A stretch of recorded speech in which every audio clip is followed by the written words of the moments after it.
thought about having a recruitment booth, introducing yourself or the department at local community events and festivals and things? I have, and we have. Oh, good. Has that given you a positive response? I'm sorry?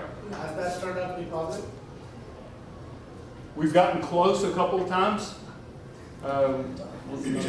We haven't gotten over the wall, so to speak. How many South Asian community members do you have right now within the Irving Police? Working actively as well as citizen patrol? I don't think any. Zero. I think Risco has met one. Risco.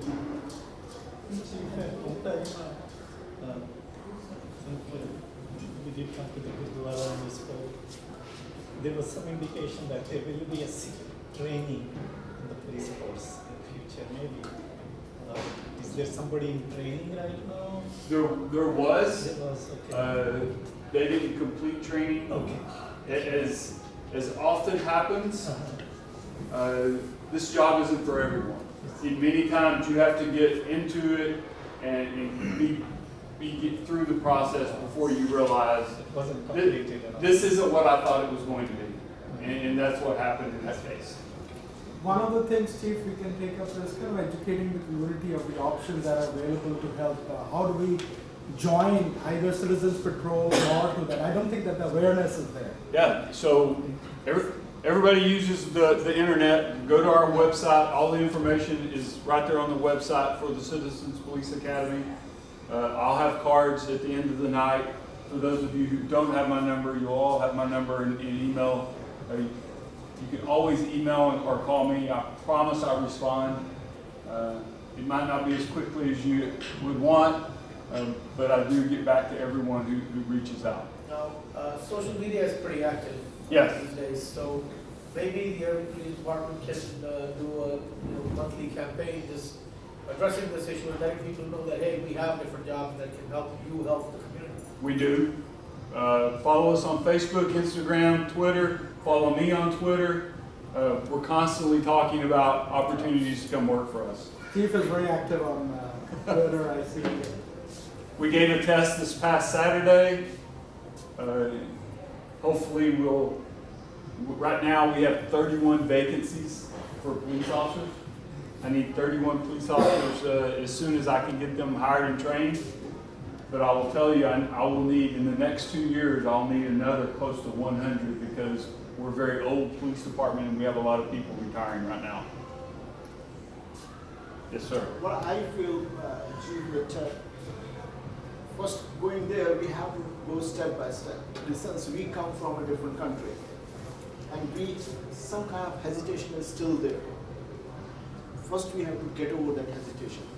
People may still be thinking, can never be a part of police department. Those who want to be, but they still do not try that way. So how to get over that should be our first hurdle, which we need to tackle first. But I feel that we need to involve police more in our daily activity. We need to know more, like all officers around us, and we should not hesitate shaking hands with them whenever we see them. So that's a combined effort. We need to do something from our side. At the same time, I know the police officers, they do it all the time. You've been very good at leading out on that. You've been a great supporter of ours. You've been very forward in making those connections, and I really appreciate you and what you've done to establish a relationship with us. But you're correct. If you ever come to one of the Citizens Police Academies, what you'll hear from me on that they have an hour at the end of the program called Chief's Night, and you get to talk and listen to me for an hour, which please don't let that dissuade you from going to the program. The other 12 weeks are really good. But for that hour, I talk about how you can now make a difference in the community now that you've been through this program. And what I talk about is we each have a sphere of influence. You know people that I don't know. You interact with people that I can't interact with. And so what I encourage our graduates to do is now take that experience that you've had over the last 12 weeks and go share that with your sphere of influence. you be our ambassadors to your community, because they're gonna listen to you, they're gonna put more credibility in what you tell them than anything I'm gonna say in front of a community meeting or a meeting like this, giving me 10 hours to talk to them, one 15-minute interaction with you, because you already have that relationship with them, is gonna be much more powerful. And so what I encourage our graduates to do is go be our ambassador. Go make those relationships, get people interested in what we're doing, and get them involved. Yes, sir. If we have hesitation as a person came here, but our second generation, our kids, we need to get them involved. They don't have any hesitation. They don't have a language barrier. Right. They're from this culture. They graduated from these high schools and middle school and everything. I was going to bring my son with me, but he hurt himself in the soccer team, So this was very important. All those parents are here. They should bring their kids. So let's meet the chief tonight. Yeah. So they will have excitement to seeing your presentation, your uniform, Why not we join the police? I agree. So yeah, for us maybe it's too late, So we can encourage our kids. You can apply up until you're 45 years old, so it's not too late for you. Okay. Yeah. I have a friend, he's a deputy chief, and he was a colleague with the Dhaliwal, the gentleman. And he joined when he was 40 years old. Yeah. He moved from New York to Arizona. So now he's a sergeant. Wow. And so he was working with him, with Dhaliwal. His name is Nasser. He's from Pakistan. Okay. And we invited him here, and then he attended a couple of meetings just like that. He came in uniform with hat and everything. Yeah. So the kids were taking pictures with him. They would get very excited. So we need to encourage our kids to bring them. I agree. Like here, instead of playing the video games right now. So they should be here. I agree with you. I absolutely agree. Yeah. Because the Irving Police Department's not going to stop needing to exist when I retire or when you retire. The Irving Police Department's going to need to continue to exist, continue to grow, continue to evolve. As our community continues to evolve, our South Asian community is not getting smaller. It's going to continue to grow. And so the future of the Irving Police Department looks more like you than like me. Or it should, if we're doing it the right way. Yes, sir. Sir, when police officers are trained, do they go through studies of human psychology? Probably not as in depth as we could, or as we should, I should say. The state mandates what training we get and sets that up. And so you could probably spend several years studying psychology to truly have a grasp. But we do talk about human interaction. We do talk about signs and symptoms to look for. They do get some training on those things to look for. And then as they get out, there's a 40-hour, what we call mental health officer program that we put our police officers through to give them 40 extra hours on recognizing people in mental health crisis and how to deal with them. Yeah, I spoke to some officers a few weeks ago, and when anybody calls for a welfare check on somebody, they go knock, are you okay? Or they take them to the hospital, and then they say, we have a checklist. We are not doctors. Now, it's not our baby. Let the hospital deal with them. So, How much can you yeah, burden them with? I mean, they are overworked. Education also, yeah. And they don't have the time, and they say we have to deal with other crimes and stuff. And that's the problem that we find ourselves in today. We're the most visible form of government. You can reach us with a 3-digit phone number, and we're available 24 hours a day, 7 days a week. And if you call, we're going to come. And so more and more of those expectations have been heaped upon our police officers, where we're not just about driving around, patrolling an area, writing traffic tickets, finding people doing wrong. We've become so much more like social workers than we ever are like law enforcement officers, or what was traditionally thought of from a law enforcement standpoint. The job has become so much more complicated, and it's truly one of the reasons why we're struggling with filling the vacancies I have, is who wants to do this job, who wants to have that kind of responsibility, be under that much scrutiny, have everything that they do videotaped either by themselves, because all of our officers carry body cameras, or from a third party, and be subjected to social media scrutiny at every turn. Who wants to do that for $75,000 a year? Not very many people, Or to be treated like the New York police cops. which is a travesty.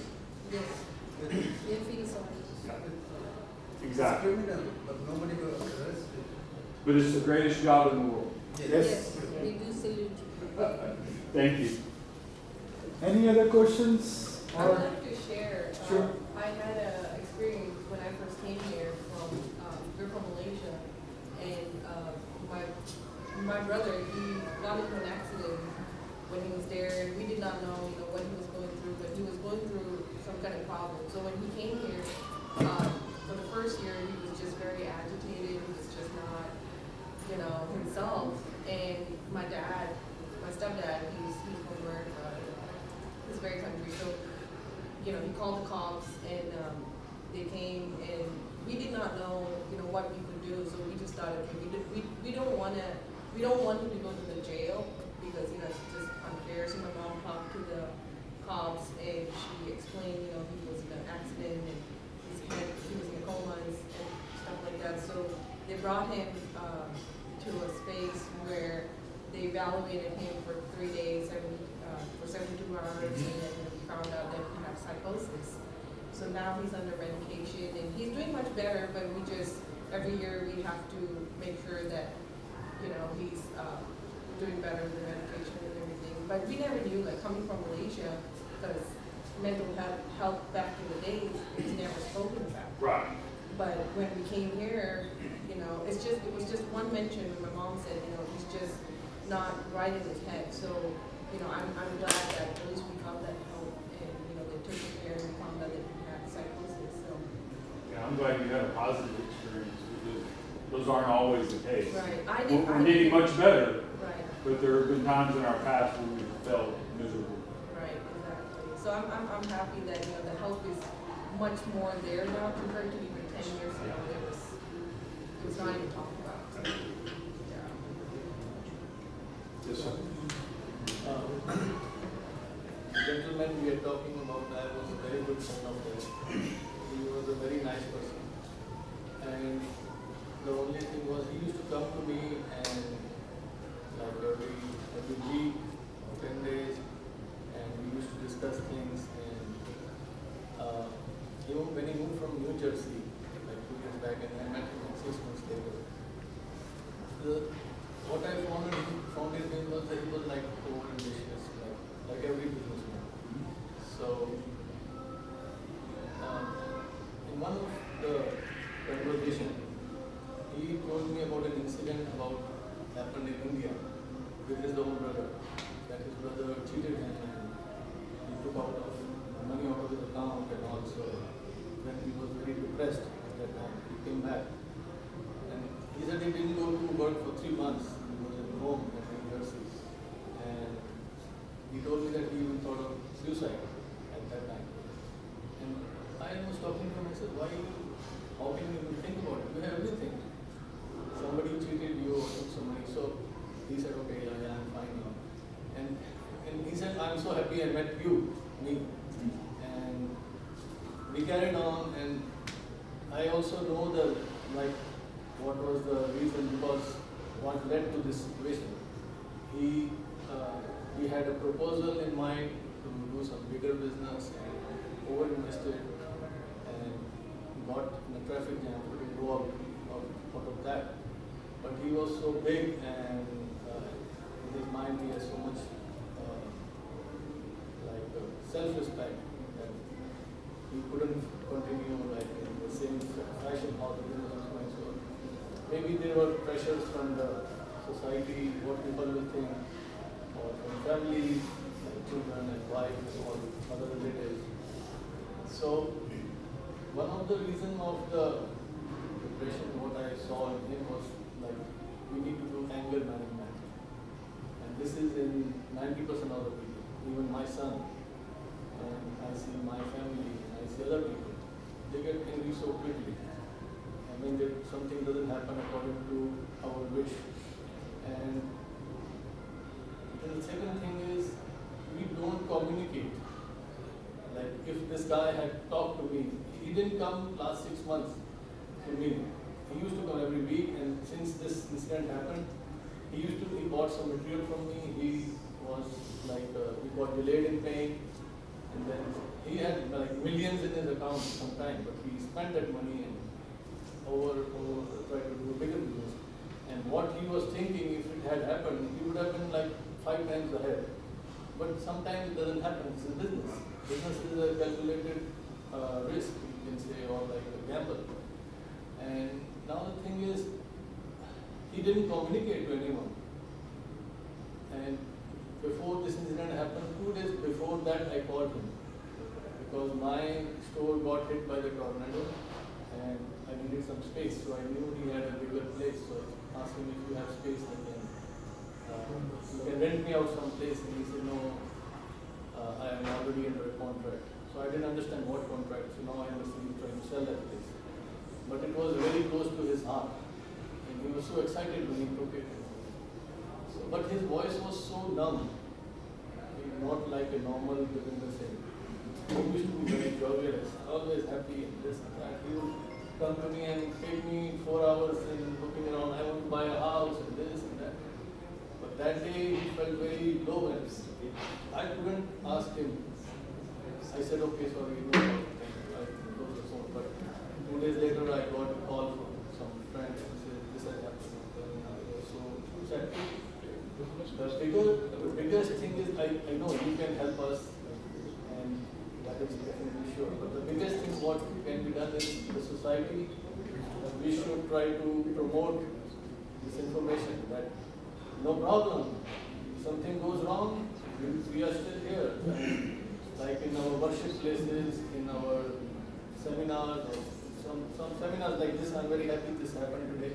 We can organize more of these.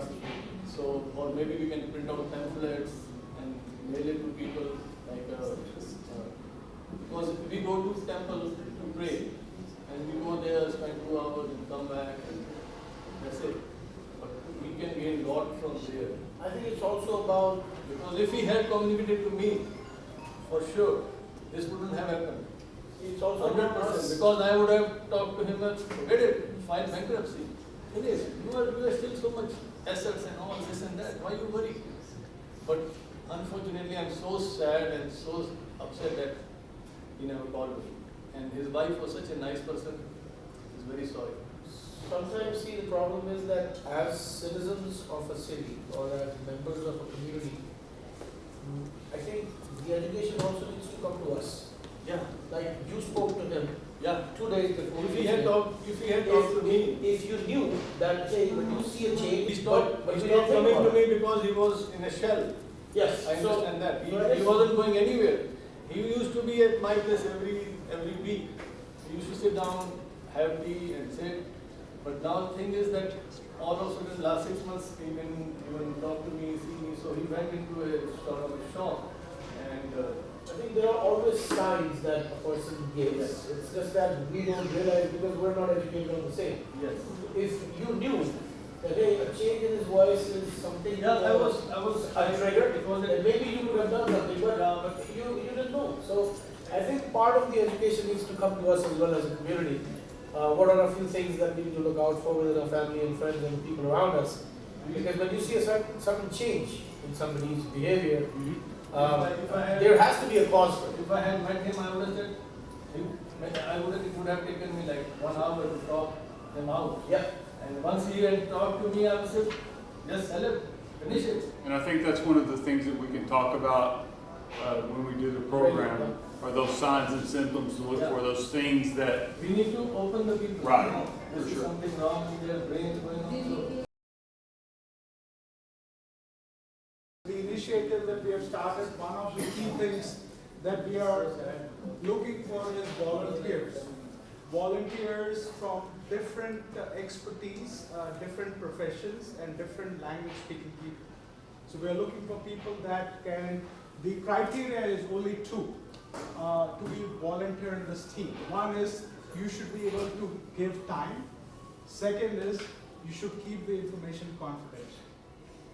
So T and C is the only criteria to be part of this team. And what we want to do is anybody calling in, we want to create a process where as a team we can help that individual. So just like what was just proposed is that as a community, as a team, we can help. Whether it's a financial problem, medical problem, family problem, everything can be solved if we come as a support network to the individual. And so I urge the people that are here, if you can give time and if you can keep information confidential, please reach out to me, and I would like to be part of the team in the journey ahead.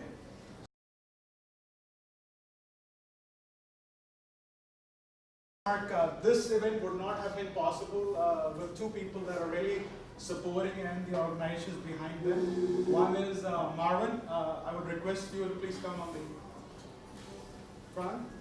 Marvin has been very supportive. He's part of our team, and he's part of the MEET team, who has been part of our journey right from June 30th. So again, it's a pleasure to be part of such a cause, because the biggest problem is we are not open enough. We don't discuss what our problems are. And when we don't discuss it, it becomes a pressure cooker. It keeps on boiling and boiling and toiling within us. And one day it explodes. So I think what Baljeet started, it was close to me because I've had a lot of close family members and friends that have committed suicide. So I understand what the feeling can be. Again, we're all human, so there's a limit to our capacity also as to what we can learn and what we can put out. But I think we need to be more cautious, and if there are signs, just pick up the phone that you think somebody is suffering from. Just pick up the phone, try to give them your time, because the biggest problem is at the end of the day depression. It can be caused because of family pressure, work pressure, life pressure, trying to achieve something that you're not made for. And if we can somehow come together as a community, like you said, and work with the police departments to create such a platform, I think it's all something that is missing within our community. And we also think that, when we talk about mental issues, it's a shame. Sometimes people think that, I'm going to be looking bad if I discuss that I have some depression issues. I think we just need to make people comfortable enough that it's okay. It's okay to have a sickness. Somebody gets a fever, it's okay they get a fever, but there are options available to cure that. Likewise, there's depression. So just if you notice something, that's all we can do. If you notice something around you, just go ahead and see if you can get involved in some way or the other by giving them your time or guiding them to the right help. Mukesh, Bombay Sizzler, if you could please come. Mukesh, please, come on. No, we're thankful this event would not be possible without your Thank support. you to Mukesh. Mukesh and me go quite a long way back, about 12 years of relationship and association. So thank you very much for this Thank you. banquet space. One more person I'd like to mention here. Nadeem Akhtar owns a pharmacy. So this is for all of you to know. First America Pharmacy is located in Las Colinas. I'll share their flyer, and he has the information that we can send out to you. The reason I'm talking about that pharmacy is because some of your family members or friends or people that you know might need medication for depression. Those medications are very expensive outside, and some of the insurance companies do not pay for them. Nadeem has been so kind to offer some of the medications which he can afford at no cost, and some at a highly discounted price. So I think that's, people like this we need to work more with, because half of the people that have a problem are not being able to get a solution because they can't afford it. So First America Pharmacy is in Las Colinas. We'll share the information as well, and if you want to spread it out to people that you know, that if somebody has a need of a depression medication, they can reach out to First America Pharmacies and get it at a better price. I had experience this last Sunday. The gentleman, we run out of prescription medicine for his depression, and he was very, very sick and suicidal. his boss is an attorney and he have office in Irving. So he called me, he said, his prescription is also expiring, you don't have refills. So then I called my doctor friend, he interviewed him over the phone, and then I called my pharmacist, she is from India. Then we went, and after hours on Sunday, we opened pharmacy and gave him medicine for 2 days. This on the discretion of the pharmacist. If she talked to the doctor, we can give a medication for 2 days. It's not narcotics. So it was not in the narcotics, and then we gave him a refill for temporary refill for 2 days, and then he seek help today and tomorrow go to the doctor, and then he will. Thank So yeah, so the most of the time this disease, mental illness, is you run out of the prescription. Right. Medicine, you don't have a medicine in the class. So my offer is to the community that I get good price from my wholesale people, so I can give them whatever it costs me, or sometime if somebody really cannot afford the visiting here from overseas, your parents, your brother or something, they don't have insurance. A lot of people even don't have insurance now. Yes. So I can give them for free, very deep discount. Thank you. Thank you. One would have my number anytime, We share the information on social media as well. Pharmacy right here in Las Vegas, we deliver all over. And they do delivery also, so you don't have to worry if the patient is far. FedEx can do the next day. Excellent. Well, thanks everybody. I would like the chief, please can we take a photograph with you? Mukeshji, we can look towards the camera and he will take a still.